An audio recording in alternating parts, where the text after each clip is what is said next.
የኢትዮጵያ ሕዝብ እንደራሴዎችና ፌዴሬሽን ምክር ቤቶች አዲስ ዓመት በገባ የመጀመሪያው መስከረም ወር የመጨረሻው ሰኞ በጋራ በመሆን ስራቸው እንደሚጀምሩ ይታወቃል። የአዲስ ዓመት ደግሞ ቢያንስ በፖለቲካዊ መስክ ሁለት ጉዳዮች ይጠበቁበታል። እነርሱም ሰባተኛው ዙር ሀገራዊ ምርጫና ሀገራዊ ምክክር ኮሚሽን ናቸው። በመክፈቻ ስነ ስርዓቱ ላይ የሀገሪቱ ፕሬዝዳንት የመንግስትን ዝርዝር ዕቅድ ያቀርባሉ። ይህ በእንዲህ እንዳለ ታዲያ በኢትዮጵያ ውስጥ ቢያንስ በሁለት ክልሎች ማለትም በአማራና ኦሮሚያ በጥቂት ያገዙ ግጭቶች የተካሄዱ ናቸው። እነዚህ ግጭቶችና በሌሎች አካባቢዎች የሚታዩ የሰላም እጦቶች በሰላማዊ መንገድ በተለይም በድርድር እልባት እንዲያገኙ የሚጠይቁ ድምጾች ደግሞ እየተሰሙ ናቸው። ዛሬው ጥንቅራችን ተጨባጭ ሁኔታዎቹን የፖለቲካ ፓርቲ አመራሮችና እንደራሴ ያሳለፉትን ጥሪ እንዳስሳለን። አብረን እንቆይ።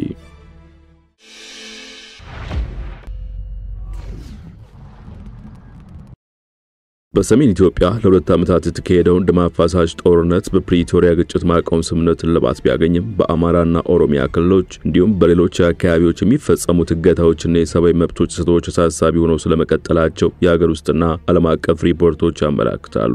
ለአብነት ባለፈው ዓመት ነሐሴ ወር የአውሮፓውያን 2025 ግሎባል ፒስ ኢንዴክስ GPI በዓለም ዙሪያ ያሉ የ163 ሀገራትን የሰላም ሁኔታ በገመገመበት ሪፖርቱ ላይ ኢትዮጵያ ዝቅተኛ ነጥብ በማግኘት ከዝርዝሩ ግርጌ ላይ ተቀምጣለች። ኢትዮጵያ ከ163 ሀገራት 25ቱን በመቅደም 138ኛ ደረጃ ላይ ተሰይማለች። የ2025 የዓለም የሰላም ዝርዝር ሪፖርት በ2020 መገባደጃ ላይ በተቀሰቀሰ የሰሜን ኢትዮጵያ ጦርነት በተለይ በትግራይ ክልል ውስጥ በተከሰተው ጦርነት የተነሳ በሀገሪቱ ውስጥ ያለው ሰላም ማሽቆልቆሉን ሪፖርቱ አስታውሷል። ይህ ግጭት እንደ ኦሮሚያና አማራ ባሉ አካባቢዎች ከተከሰቱ አለመረጋጋቶች ጋር ተዳምሮ ለጅምላ መፈናቀል፣ ሰብአዊ ቀውሶችና መጠነ ሰፊ የጸጥታ ችግር አስከትሏል። ይህም የሀገሪቱ መረጋጋትና ሰላም በእጅጉ ጎድቷል። ከትጥቅ ግጭቶች ባሻገር ኢትዮጵያ ፖለቲካ ለመረጋጋት ለሰላም ደረጃዋ ዝቅተኛ መሆን አስተዋጽኦ ያደረገው ወሳኝ ጉዳይ መሆኑ በሪፖርቱ ላይ ተጠቅሷል። ግጭቱን ለመፍታት የተኩስ አቁምና ድርድርን ጨምሮ ሌሎች የተደረጉ ጥረቶች ደካማና ያልተጠናቀቁ መሆናቸውን በሪፖርቱ ላይ ተመላክቷል። የኢትዮጵያ መንግስት በሰላማዊ ድርድር ላይ መጠነኛ መሻሻል ቢያሳይም የውስጥ ልዩነቶችን በመቆጣጠር በየአካባቢው ያሉ ግጭቶችን መፍታትና ዘላቂ መረጋጋትን ማረጋገጥ ባለመቻሉ አገሪቱ ለከፍተኛ የግጭት ስጋት እንድትጋለጥ እያደረጋት ነው ሲልም አስፍሯል። እንዲህ አይነት ሪፖርቶች የወጡ 2018ን የተቀበለች ኢትዮጵያ ታዲያ በቀጣዩ ሳምንት የመጀመሪያው ዕለት በዕለተ ሰኞ የሕዝብ እንደራሴዎችና የፌዴሬሽን ምክር ቤቶችን የመክፈቻ ስነ ስርዓት ታካሂዳለች። ፕሬዝዳንት ታዬ አጽቀሥላሴ ተገኝተው የመንግስትን ዕቅድ በሰፊው በንባብ ያቀርባሉ ተብሎ ይጠበቃል። ይህ ከመሆኑ አስቀድሞ ታዲያ የፖለቲካ ፓርቲ አመራሮችና የሕዝብ እንደራሴ ቢደረግ ያሉትን ከወዲሁ መናገር ላይ ናቸው። ለሸገር ሬዲዮ አስተያየታቸውን የሰጡት የኢትዮጵያ ሶሻል ዲሞክራቲክ ፓርቲ ሶዴፓ ሊቀመንበር ራሄል ባፌ ሁለት ትላልቅ አገራዊ ጉዳዮች አሉን ይላሉ። አንደኛው የሀገራዊ ምክክር ሲሆን ሁለተኛው ደግሞ አጠቃላይ ምርጫ ናቸው። እነዚህ ሁለት ወሳኝ ያሏቸው ጉዳዮችን አካታችነት እስከምን ድረስ ነው፣ ባለድርሻዎቹ እነማን ናቸው፣ እስከ ድረስ ነው የምንሄደው የሚሉት ነገሮችን ፕሬዝዳንቱ በመክፈቻ ንግግራቸው ላይ በግልጽ አቅጣጫ ያስቀምጣሉ ብለን እንጠብቃለን ብለዋል። የሕዝብ እንደራሴው አበባው ደሳለው በኩላቸው የሰላምና ጸጥታ ጉዳይ ጦርነት ማቆሙ ላይ መተኮር አለበት ይላሉ። ጦርነት ለማቆም ደግሞ ሀቀኛ ድርድር ማድረግ እንደሚያስፈልግ ይመክራሉ።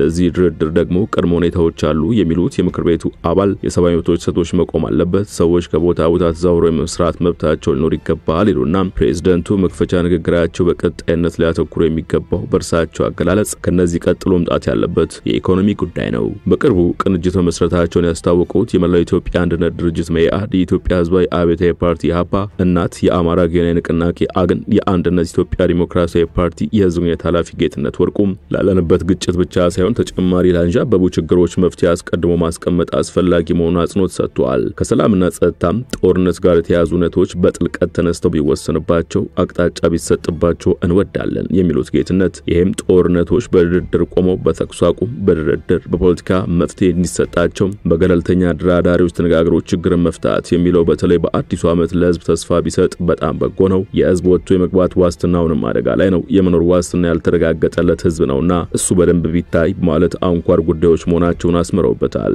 ባለፈው ዓመት ከኢትዮጵያ ታሪክ ከመጀመሪያ ሴት ፕሬዝዳንት ሳህለወርቅ ዘውዴ ስልጣኑን የተረከቡት ታዬ አጽቀሥላሴ በተመሳሳይ የመስከረም 2017 የመጨረሻ ሰኞ የመክፈቻ ንግግራቸው አብዛኛው ትኩረት ያደረጉት ገበታ ለሀገር፣ አረንጓዴ አሻራ፣ ኢትዮጵያ ታምርት፣ ዲጂታል ኢትዮጵያና በመሳሰሉት ኢኮኖሚ ነክ ጉዳዮች ላይ ቢሆንም ስለ ሰላም ግን በጥቂቱም ቢሆን አንስተው ነበር። ታዬ በወቅቱ ከእንግዲህ በኢትዮጵያ ምድር ኃይልን በብቸኝነት መጠቀም መብት የመንግስትና የመንግስት ጸጥታ ተቋማት ብቻ መሆኑን ማረጋገጥ እንደሚገባ ተናግረው ነበር። ይህ ዓመትም ማለትም የ2017 በጀት ዓመት ህገ መንግስታዊ ስርዓቱን በመጠበቅ የዜጎችን ሰላምና ደህንነት የማስጠበቅ አፈጻጸም የሚሻሻልበት ይሆናል ሲሉ ተናግረዋል። ታዬ ሲቀጥሉ በቀጣይ እንገነባዋለን ላሉ ዘላቂ ሰላምም ሁሉም የድርሻውን ማዋጣት አለበት ብለው ነበር።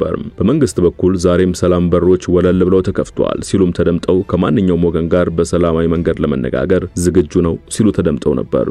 ታዬ ይህንን ቢሉም ግን ባለፈው በጀት ዓመት አንድም ይፋዊ ድርድር ስለመደረጉና ውጤት ስለመገኘቱ ይፋዊ ማረጋገጫ እንደሌለ ታዛቢዎች ይናገራሉ። ታዬ በሰኞ መክፈቻ ንግግራቸው ሌላኛው ያነሱታል ተብሎ የሚጠበቀው ጉዳይ ከኢኮኖሚ ጋር የተያያዘውን ሲሆን ቀደም ሲል ለሸገር አስተያየታቸውን የሰጡት የፖለቲካ ፓርቲና የምክር ቤት አባላት በልቶ ማደር ከፍተኛ ትኩረት እንዲሰጡ አሳስበዋል። የታዬ ንግግር በብልጽግና የሚመራው መንግስት አቋም እንደመሆኑ መጠን ከተለመዱት ኢኮኖሚያዊ አሃዞች ባሻገር የታላቁ ኢትዮጵያ ህዳሴ ግድብ ምርቃት የጎረቤት ሀገራት የኃይል አቅርቦት ሽያጭ ሶማሌ ክልል የተገነቡና እየተገነቡ ያሉ የጋዝ ማውጫና የማዳበሪያ ፋብሪካዎች የሰላማዊ ኒውክሌር ኃይል ማመንጫዎች የኮሪደር ልማት በዋናነት ያነሷቸዋል ተብሎ ከሚጠበቁት መካከል ሊሆን እንደሚችሉ ተገምተዋል። ምንም እንኳን ከመንግስት በኩል የሚሰጡትና ሰኞም ሊገለጹ ይችላሉ ተብሎ የሚጠበቁት እንዲህ አይነት ጉዳዮች ቢሆንም ከኢትዮጵያ መንግስት አበዳሪ ተቋማትና ሀገራት በኩል የሚወጡት መረጃዎች ግን ተቃራኒ ይዘት ያላቸው ናቸው። ብድሯን መክፈል አልቻለችም፣ የዕዳ ሽግሽግ ድርድር ጀምራለች፣ ለኢንቨስተሮች የማትመችናት የሚሉት ደግሞ ሰሞንኛ ዜናዎች ናቸው። ለአብነት አንድ ሁለቱን እንጥቀሳቸው። ኢትዮጵያ ከ10 ዓመታት በፊት ለሸጠችው የ1 ቢሊዮን ዶላር ቦንድ ከዓለም አቀፍ የቦንድ ገዢዎች ጋር የዕዳ ሽግሽግ እንዴት ማድረግ እንዳለባቸው መደበኛ ንግግር መጀመሯን ሮይተርስ የዘገበው በትናንትናው ዕለት ነበር። ለመሰረተ ልማት ግንባታዎች እንደሚውል የተነገረለት የቦንድ ሽያጭ በ10 ዓመታት ተመልሶ የሚከፈልና የ6.625% ወለድ ያለው መሆኑ በወቅቱ ተነግሮ ነበር።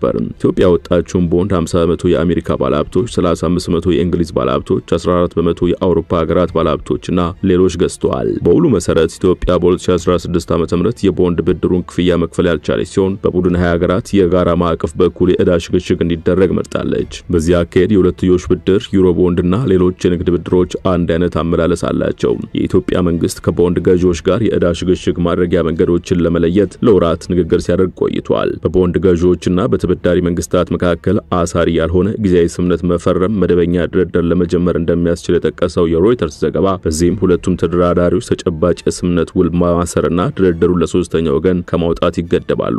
ባለፈው ዓመት ሐምሌ ወር ላይ መንግስት የዕዳ ሽግሽግ ስምምነቱን መደበኛ ማድረጉን ያሳወቀ ሲሆን ገንዘብ ሚኒስቴር 3.5 ቢሊዮን ዶላር ገንዘብ እንደሚከፍል አስታውቋል። የአሜሪካ መንግስት በኩሉ ባወጣው ሪፖርት በኮሪደር ልማት ምክንያት በ10 ሺዎች የሚቆጠሩ ነዋሪዎች መፈናቀላቸውን፣ የኮሪደር ልማት ከንብረት መብቶች ጥበቃ አንጻር ስጋት መደገኑን አመልክቷል። አዲስ አበባን ጨምሮ ቢያንስ በ40 ከተሞች እየተካሄደ ባለው በዚህ ፕሮጀክት ምክንያት በውጭ ዜጎች ባለቤትነት የተያዙ ቤቶችና ንግዶች ጠመንጃ ተደግነው ጭምር እንዲፈናቀሉ መደረጉን ይገልጻል። ከይዞታቸው ያልተነሱ የንግድ ስፍራዎች ደግሞ ፊት ለፊት ባሉ መንገዶች መፍረስ የተነሳ ስራቸውን የማይቻል ደረጃ ላይ እንደደረሰና ከስራ እንዲወጡ እንደተገደዱ ያስረዳል። በኮሪደር ልማት ፕሮጀክት ምክንያት የታየው ይህ የማባረር አካሄድ የባለ ሀብቶችን በኢትዮጵያ ኢንቨስት የማድረግ ፍላጎት እንደገደበ በአሜሪካ መንግስት የተዘጋጀው ይሄው ሪፖርት ያስረዳል። ይህ ሪፖርት የተዋጠላቸው የማይመስሉ ጠቅላይ ሚኒስትር አብይ አህመድ ታዲያም ስም ባይጠቅሱም ይህንን ስራችን አይተው ሊያጣጥሉ የሚሞክሩ ሀገራትና አንዳንድ ቡድኖች የእናንተን ስራ ስሩ፣ ይህንን ለኛ ተወሉን፣ የሀገር ባለቤት አለው፣ ስራችን ለኛ ተወሉን ነው መልእክቴ ሲሉ በስም ላልጠቀሳቸው አካላት መልእክት አስተላልፈዋል። እንደ ጠቅላይ ሚኒስትሩ አገላለጽ ሀገራት፣ ግለሰቦችና ቡድኖች የኮሪደር ልማትን በደስታ የማያዩት ለአፍሪካ ለኢትዮጵያ ያ የጨቀየው ያላማረው ነገር በቂ ነው ብለው ስለሚያስቡ ነው። አንደኛ እነሱም ላይ ጥያቄ የመጣባቸው ነው። እንኳን እናንተ አፍሪካ እንዲያደረገውና ለምን አትሰሩ የሚል ጥያቄ አለ። በሌላ መንገድ ደግሞ ለኛ በቂ ነው ብሎ የማሰብ ችግር አለ ሲሉ ተደምጠዋል። ለእንዲህ አይነቱ ሐሳብ ጆሮ መስጠት እንደማያስፈልግም አክለዋል። ለኛ የሚበጀንን የሚያስፈልገንን የሚጠቅመንን እኛንን የምናውቀው ያሉት አብይ ከኛ በላይ የኛን ልማት የሚያስብ ኃይል አለ ብሎ መጠበቅ የዋህነት ነው በማለት ተናግረዋል። የሆነ ሆኖ የመንግስትን አቅጣጫ ለመጠቆም ፕሬዝዳንት ታዬ አጽቀሥላሴ በመጪው ሰኞ መክፈቻ ንግግራቸውን ያደርጋሉ ተብሎ ይጠበቃል። የዛሬውን ጥንቅር በዚሁ ቋጨን። ስትከታተላችሁን አመሰግነን። ጤና ይስጥልን።